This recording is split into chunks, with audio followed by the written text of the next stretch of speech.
Fala pessoal, então vou tentar achar a melhor posição aqui para fazer o vídeo porque o sol pega bem aqui em cima. Como eu estou? Eu não estou conseguindo fazer vídeos no IGTV, né, sobre a jornada da jornada da alma. Eu vou fazer aqui mesmo. Eu vou ter que fazer pequenas lives falando sobre o assunto que eu vim abordar. Então, na verdade, era para ser vídeo, mas vai ter que ser live porque eu não consegui resolver meu problema com o IGTV, tá bom? Então, eu tô falando essa semana a jornada da autocura. Desde semana passada, né, eu tenho falado sobre essa jornada da autocura. A autocura... Ei, Lu, ei, Camila, boa tarde. Então, a jornada da autocura é a parte mais importante da nossa jornada da alma, para a gente voltar para um estado de bem-estar, de satisfação pessoal e de paz. Ela é a parte mais importante, porque ela é a parte que nos convida, nos movimenta a olhar para dentro de nós. Coisa que a gente não está acostumado, né? Coisa que nosso padrão social, que nosso padrão de vida na sociedade não conduz para esse momento, para esse processo, para essa tomada de consciência. Que dentro dessa proposta da espiritualidade, olhar tudo que acontece fora na vida da gente tem relacionado com o que acontece dentro de nós.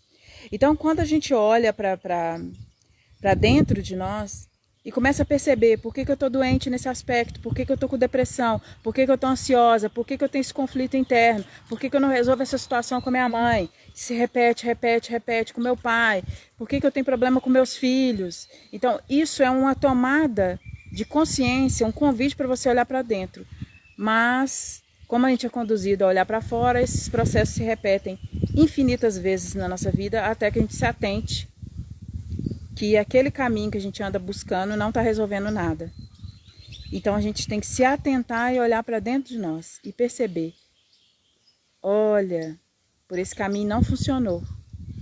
E se eu tentar aquela outra coisa, aquela outra fórmula, ou simplesmente buscar alguma coisa, como eu fiz. Eu queria uma prática, um processo que acabasse com a raiva, com o excesso de raiva que eu estava sentindo interna. Porque eu sentia muita raiva por causa das situações que se repetiam na minha vida infinitas vezes. Então eu fui e falei assim, gente, eu não quero mais sentir essa raiva. E fui no Google, assim, de doida mesmo, e perguntei, e pesquisei o que acaba com a raiva. E aí tava falando sobre o Ho'oponopono. Ei, Wenderson, ei, Criatório. Boa tarde. Então, o que acaba com a raiva? Porque eu estava sentindo muita raiva. Tudo bem a gente sentir raiva, mas que isso não domine o nosso ser, que isso não tome conta de mim, que eu não sinta isso o tempo todo, que eu não demonstre isso num olhar. Tem pessoas que a gente olha para elas que elas simplesmente vibram essa energia de raiva, tá sempre, né? Se chegar perto até é capaz de morder. E eu era assim. Eu era dessas pessoas, apesar de que eu não tinha, o nível de raiva não era tão aguçado assim, porque eu sempre tive um lado muito positivo dentro de mim e muito alegre. Então, graças a Deus, eu não consegui acabar com essa alegria por causa dessa raiva que eu sentia. Mas o tanto de raiva que eu já estava sentindo, eu já sentia muito mal e eu queria não sentir mais. Então, eu busquei e conheci o Ho'oponopono e me apaixonei, arrisquei de começar a praticar. Falei assim, o que eu tenho a perder de repetir 4 frases? Eu pretendo fazer uma live esses dias só para falar sobre o Ho'oponopono. O quanto que ele é importante e o quanto que a gente fica... O quanto que a gente fica preso a conceitos que não deixam a gente livre. Não deixam a gente liberto daquilo que a gente vem carregando, né? Mágoa, dor, raiva, tudo isso é um convite para olhar internamente. Muitas dores causadas, muitas doenças causadas pelas questões emocionais. Muitas pessoas têm. Hoje em dia tá assim, todo mundo, né? Todo mundo tá tomando antidepressivo, todo mundo tá tomando Rivotril, todo mundo tá tomando... a grande maioria que chega para mim para fazer a mentoria, tá tomando algum tipo de medicamento. A grande maioria, não todas, tá?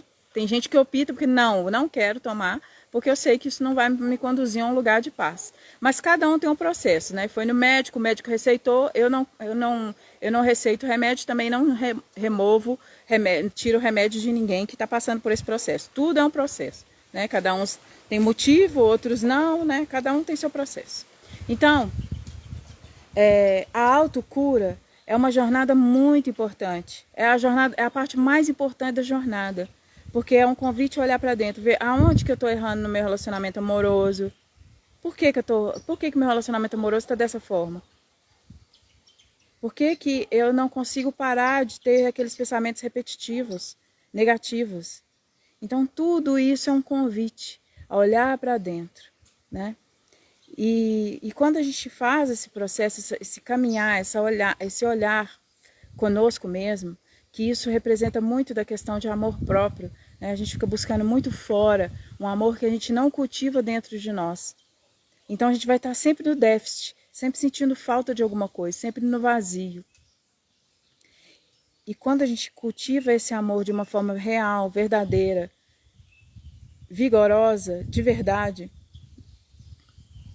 com coragem, quando a gente busca, entra para dentro com coragem, a gente se conecta a esse amor novamente, a gente vai se conectando a esse amor novamente. E o vazio existencial, essa dor, esse incômodo, essa insatisfação com a vida, essa insatisfação com o estado emocional, né, com os relacionamentos, com a vida que a gente anda levando, no geral, isso ganha outra proporção. Esse olhar para dentro, quando ele é feito de uma forma amorosa e verdadeira, é impossível você não ser curado daquilo que você quer tanto ser curado. É impossível. É o processo que eu acompanho de várias e várias pessoas. O meu processo particular, que um dia eu quero fazer esses dias, eu vou falar um pouco mais sobre o meu processo para vocês entenderem o que aconteceu comigo. Foi um choque mesmo, 220 que eu tomei, mas em questão espiritual. Então eu quero compartilhar isso com vocês mais pra frente.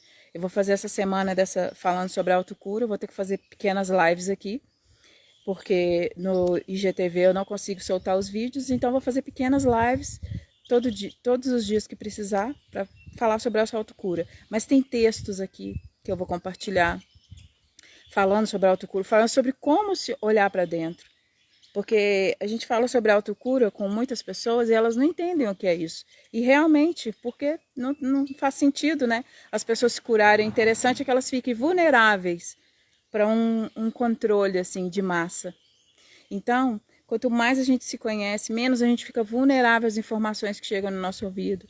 Menos vulneráveis a gente fica à ofensa dos outros, porque os outros não nos conhecem verdadeiramente. Eles conhecem só uma camada superficial.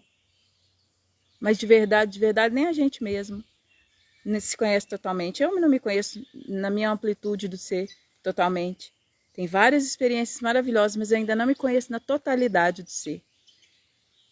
Então, é um processo, é uma jornada.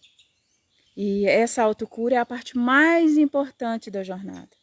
A mais importante. E dentro desse processo, da jornada da alma, né? Eu vou falar sobre o medo também. Como que o medo atrapalha a gente de avançar. Como que o medo nos limita.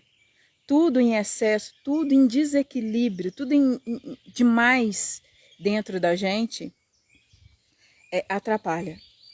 Tanto bom quanto ruim. Tudo que está muito atrapalha. Tem que ter um equilíbrio, né? O caminho do meio aí. E é isso. Amanhã eu vou fazer mais um videozinho aqui para nossa jornada. A jornada da cura agora. A gente passou pelo despertar da jornada da alma, para despertar a alma. E agora a cura. O que eu faço para encontrar esse lugar de bem-estar, de satisfação pessoal, de conexão comigo mesmo e de conexão melhor com as outras pessoas. Se escolha, tá bom? Então, gratidão e amanhã eu vou fazer mais um videozinho aqui.